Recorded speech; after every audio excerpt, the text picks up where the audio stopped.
Ayan, ito ang welding machine. At ito ang kanyang model.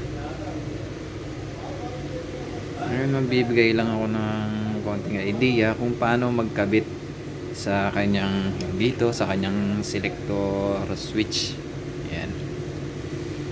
Ito yung selector switch niya. Ngayon, ito yung primary. Itong primary na yan, ang pagkaka-rewind niyan dun sa loob ay ganito. Ayan. Yung isa na to, ito yan. Ayan. Ito yung isa na yan. Ito. Ngayon yung pinakadulo niyan, itong dulo na to, ito yan. Single wire. Tapos single wire.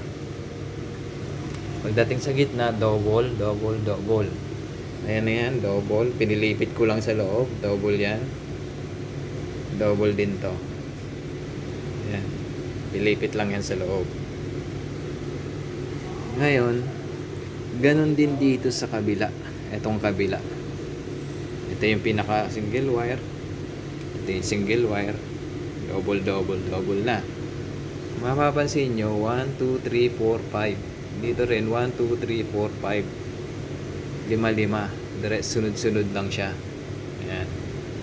Dito, 6 gawa ng, ito yung sa baba yung isa. Itong isa. Naka-ready na sa, dito sa, nakaantabay na siya sa saksakan dito sa, power line.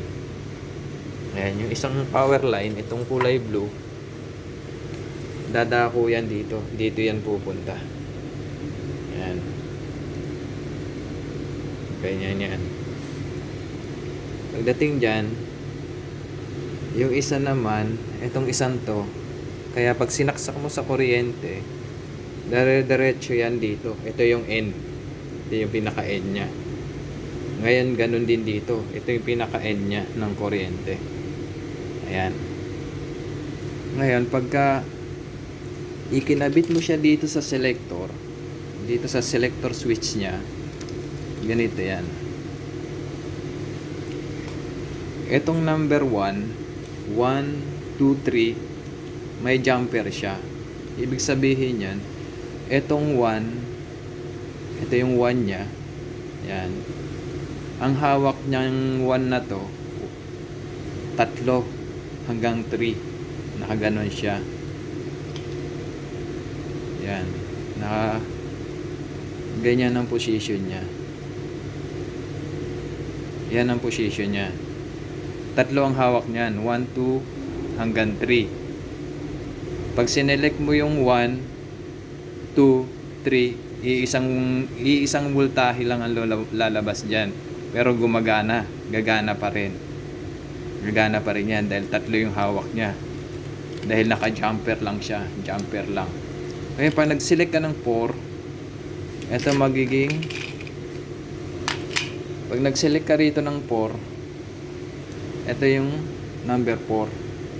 Ito. Sa pangalawa. Ayan.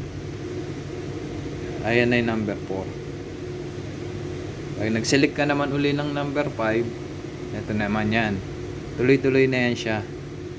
Ito yung number 5. Ito. Ayan. 5 yan. Tapos 6. Ito na. 6. At 7. Ito naman yung 7. Yung huli. Last.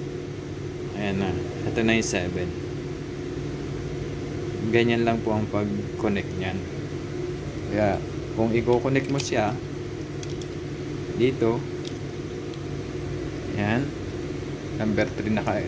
Number 3 na yan. Number 3. Number 3 na kaagad. Kasi ang hawak niya, 3. 1, 2, 3. 3 kaagad. Magiging 3. Tapos, pag nag-select ka, 4.